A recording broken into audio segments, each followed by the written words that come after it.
Então, hoje em dia, eu deixei a católica, né, por algumas questões, né, polêmicas e, enfim, que eu falei agora, mas não só por isso, mas é porque eu deixei a católica para abraçar todas as outras, para eu entender todas as outras. Eu hoje em dia, eu tô indo muito para entender as outras religiões. Tô programando agora ir para Itália para ver o Carlo Acutis, para ver o Padre Pio, que estão lá como corpos incorruptos, e que foi da minha religião, mas não sou católico. Fui agora na Sexta-feira Santa, eu acompanhei o ritual de pacto com Beelzebub. Ixi. Então, é uma coisa que nos dá um negócio assim.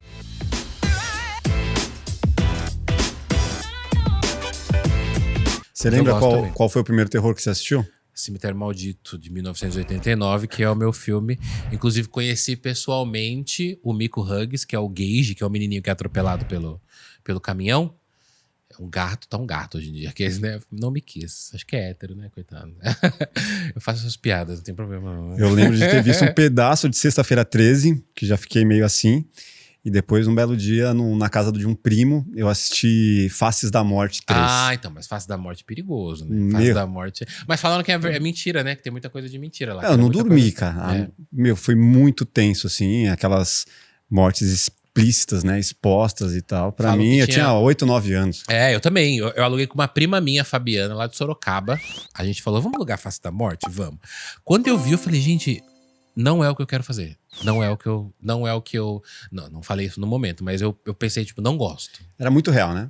Era muito real. Mágico ali que cai o negócio nele. Aí você mostra. Eu lembro que teve um cara que levou um tiro na cara e mostrou a cara dele.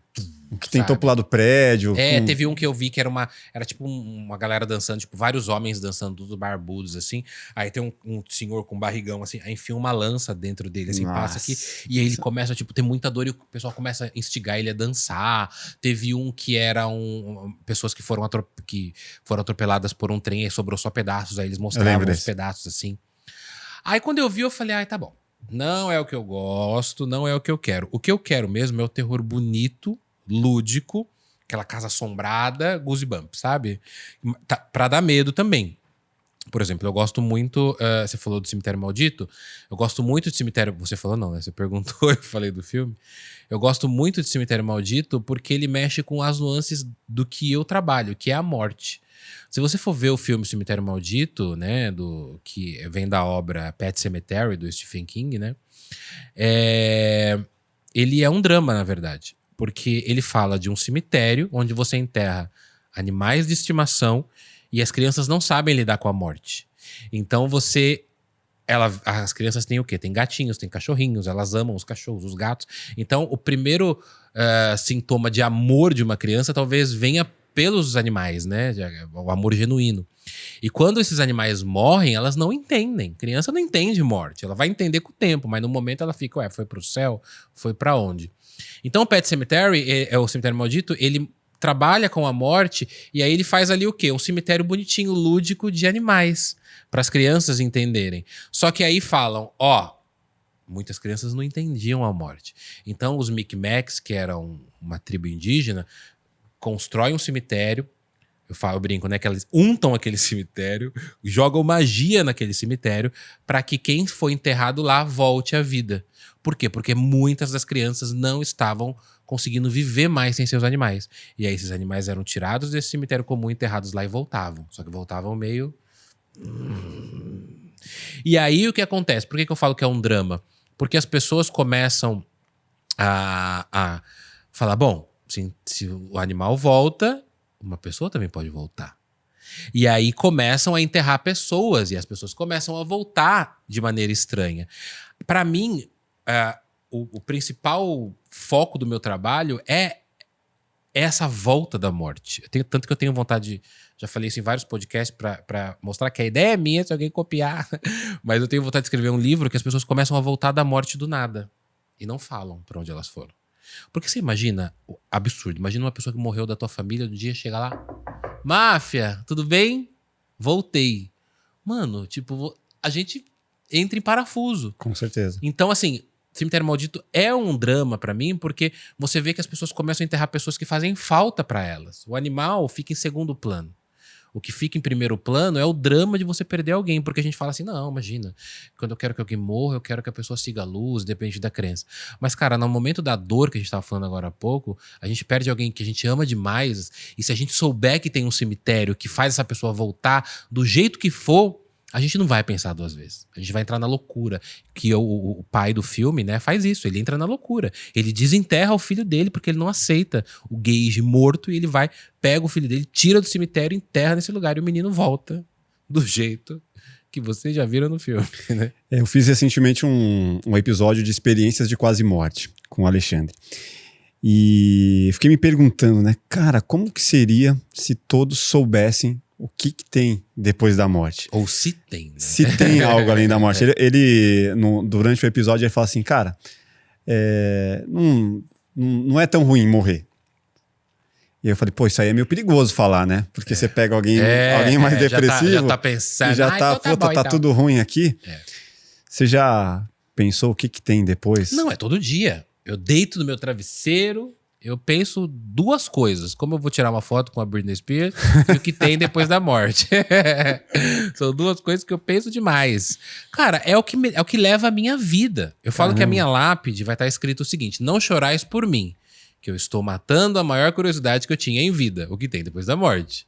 Porque o que me leva... Não é possível, Maf, que a gente tá aqui, eu tô aqui... Não é depressão. Hã? Não é depressão. Como assim? Que você tem. Não. É o pensamento de... Eu quero viver muito, imagina. Eu quero conhecer muitos lugares ainda, quero viver muito. É uma curiosidade mórbida. Mas é uma coisa. Tem um filme que... Como que é o nome desse filme? Esqueci. Eu falei desse filme esses dias.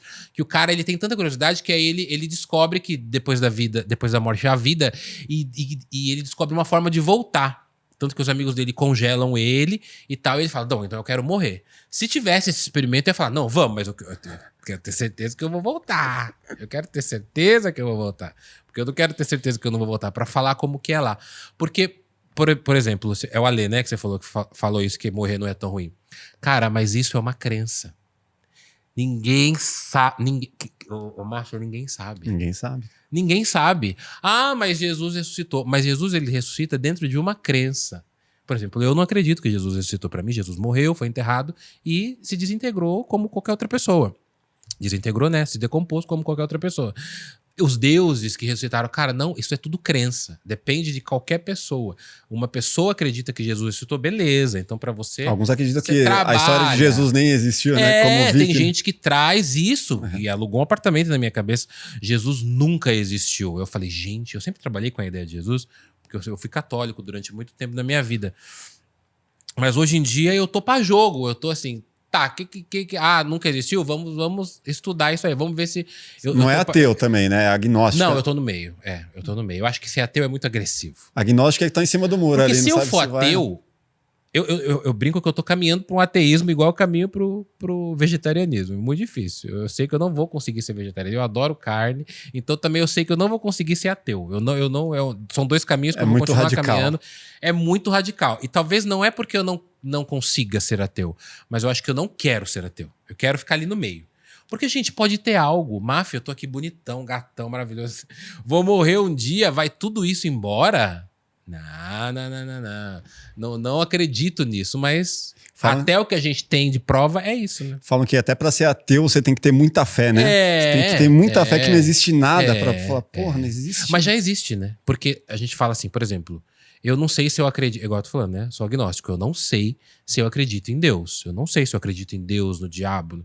Eu não sei de nada, eu tô ali no meio. Mas aí eu pergunto pro agnóstico, o que precisaria acontecer pra você falar? Parecer. Não, agora eu acredito em Deus. Parecer, ué. Não, mas um milagre, não, tipo, sei lá. Não, mas aí então, não sei, cara, não sei. É que tem muita sei lá, coisa. O médico te deu 10 dias de vida e de repente você milagrosamente... Então, mas aí a gente vai poder... Porque, cara, o máfia existe? Existe, tá aqui, ó, tô vendo.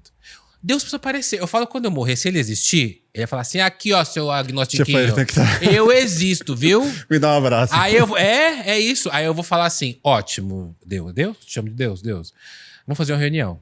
Vamos sentar aqui, eu e Deus, você é Deus agora. Aí eu vou falar, Deus, seguinte, você precisa aparecer, amor. Você precisa aparecer. Não, mas eu mando... Não é sinais. Não vem com essa de sinais. Você tem que aparecer, eu tenho que te ver, as pessoas precisam te pegar. Porque se eles não aparecem ainda não aparece, não deixa ser tocado, Ah, mas eu sinto Deus. Não, você sente, eu não sinto. Então tem uma diferença. O Máfia existe, o André existe, o pessoal existe. Eu tô vendo aqui, eu tô pegando. Ah, mas o ar também não existe, mas é cientificamente comprovado, a gente consegue sentir. Então, quando a gente fala de Deus e tudo mais, e aí por isso que eu sou agnóstico, porque eu também não consigo te provar a não existência, entendeu?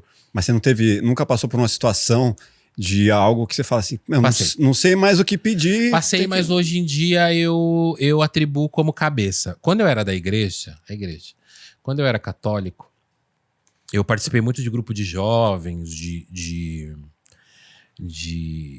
durante 20 Você canta anos, também, fazendo né? peça. Eu canto em canto. Eu canto também, cantei 18 anos na igreja. Olha só, vai fazer uma musical aqui depois. Não, né? Você cantou na igreja católica também, né? Eu tocava na igreja. Então, se você te pegar um violão aí e lembrar de alguma, do Deus enviou, lembra dessa? Eu lembro. Seu filho Quero te dar a paz. Essa aí é a clássica. né? Eu lembro das mais clássicas. Mas se você lembrar de uma, a gente faz um papalinho assim. Mas, inclusive, eu tenho um projeto pra fazer no LendaCast de musical, assim, de fazer um dia, falar, bom, eu vou cantar umas músicas, já que vocês querem ouvir, eu vou cantar umas músicas pra vocês. Ah, então a gente vai fazer depois. A gente pode fazer. Mas quando eu era da igreja, participei muito de grupos de jovens, fiz o jornal da igreja durante 10 anos, cantei durante 18 anos. Eu dormi já na igreja em noite.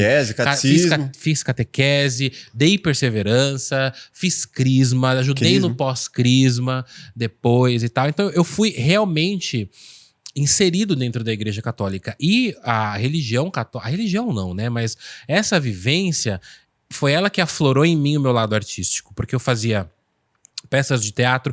Então não era uma peça de teatro do tipo, Jesus, rei do... Não, a gente ensaiava, tipo, a peça era em abril, que era a Paixão de Cristo, a gente ensaiava desde janeiro. Você vivenciava mesmo. A gente vivenciava, então era todo sábado e domingo. O André tá aqui, não me deixa mentir. Já foi, o André é meu assessor hoje, meu amigo acima de tudo, mas a gente participou muito tempo de grupo de jovens assíduo, ensaiando, com texto na mão, com luzes. Essa luz aqui, quem que vai fazer o trovão? A gente já fez uma peça que a gente colocou um cenário todo atrás, assim, que era todo... era um telão, a gente colocava a imagem de Jerusalém, era lindo. Teve uma cena que eu fiz uma vez com um amigo meu, Fernando, ele fez o demônio, aí ele se inspirou no filme da Paixão de Cristo, ele rapou a cabeça dele inteira.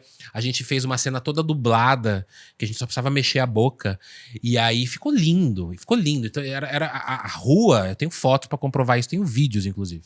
Eu fui Jesus por 3 anos. Já fui Jesus, já fui João, já fui Judas.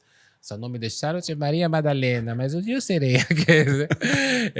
Já participei muito disso. Então eu tinha uma vivência na igreja e foi ela que me ajudou a aflorar o meu lado artístico, de escrever, de trabalhar com atuação, de trabalhar com filme, de cantar, o jornalismo também, de escrever, porque eu fazia o jornal, então eu faço muito isso no meu trabalho hoje em dia, né? Entender os processos da arte ali, né? Exato, então eu fazia tudo lá.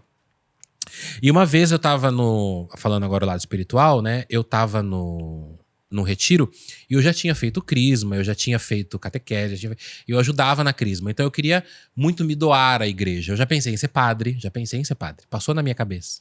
Em um momento, se eu for pro seminário. Mas foi uma coisa que passou muito rápido, porque eu sou gay e os viadinhos não são muito bem vistos na igreja católica, a gente sabe disso. Até o Papa falou recentemente que nos seminários tem muita bichice, você viu isso? Não.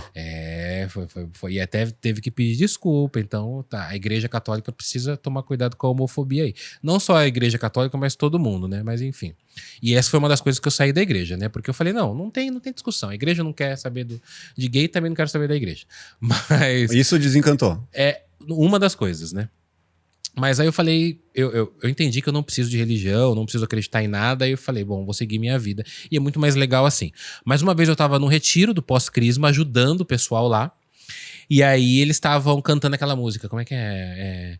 O mundo pode até fazer você chorar, mas Deus te quer sorrindo. Eu tava num momento em casa que meu pai bebia muito, chegava em casa, quebrava as coisas, queria bater na gente, batia na gente.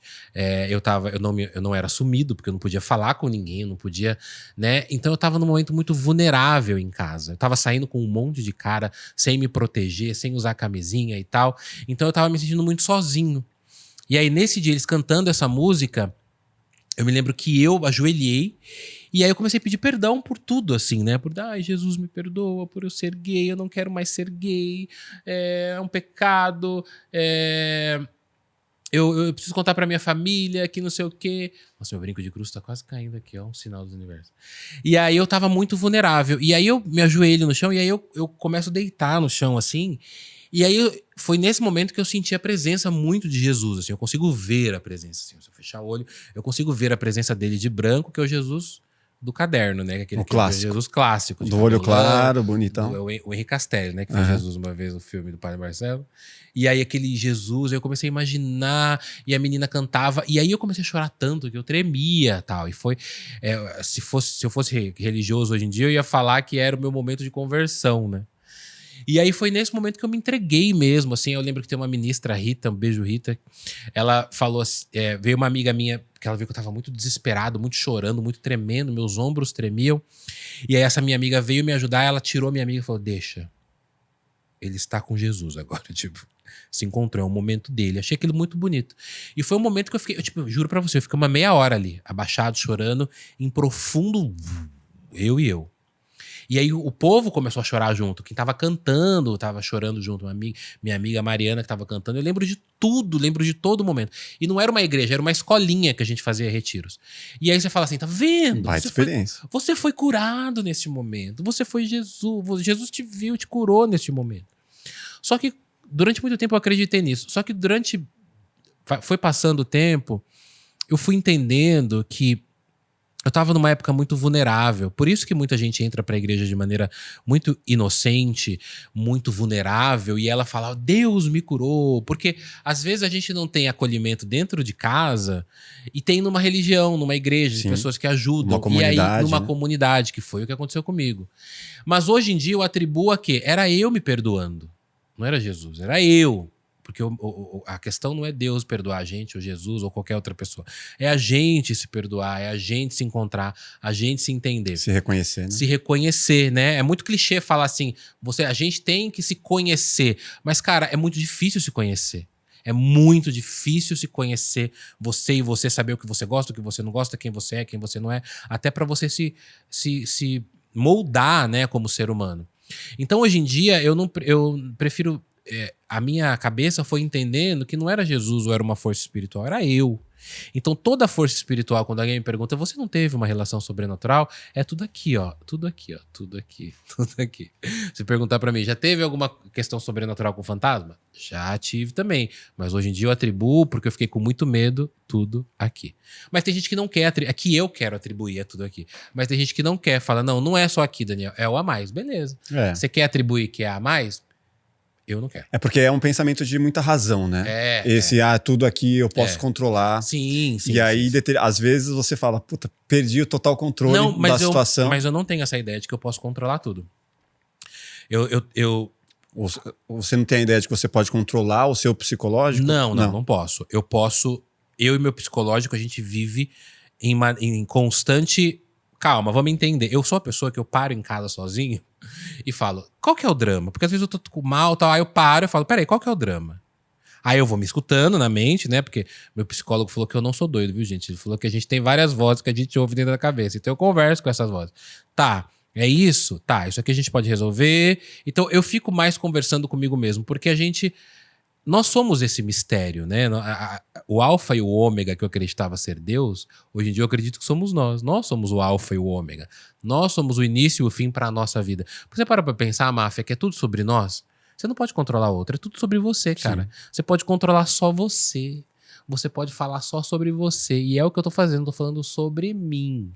Sobre mim. Então, quer dizer, hoje em dia eu tento atribuir tudo pro eu, no sentido de tudo que sair do meu controle, eu vou sentar, vou conversar e vou falar, bom, vamos tentar ver qual é o erro aqui. Porque antigamente eu deixava muito nas mãos de Deus. Deus sabe, Deus faz. Não, cara, não é. É o Daniel. Tanto que minha mãe continua católica e quando eu entro nesses assuntos, ela, lá, eu não quero falar sobre isso, porque ela não quer. E vira um domínio de religião, né, cara? A briga de religião. E aí eu fico pensando, por que o Deus de uma vale mais, o Deus da outra não vale? Então, hoje em dia, eu deixei a católica, né, por algumas questões, né, polêmicas e enfim, que eu falei agora, mas não só por isso, mas é porque eu deixei a católica para abraçar todas as outras, para eu entender todas as outras. eu hoje em dia, eu tô indo muito para entender as outras religiões. Tô programando agora ir pra Itália para ver o Carlo Acutis, para ver o Padre Pio, que estão lá como corpos incorruptos, e que foi da minha religião, mas não sou católico. Fui agora na Sexta-feira Santa, eu acompanhei o ritual de pacto com Beelzebub. Vixe. Então, é uma coisa que nos dá um negócio assim. É isso aí, se você gostou desse corte, com certeza vai gostar do episódio completo. Vá aqui na descrição e pegue o link. Saiba muito mais sobre lendas, histórias de terror com o grande Daniel Pires. Se inscreva no nosso canal e até o próximo Plugado Podcast. Valeu!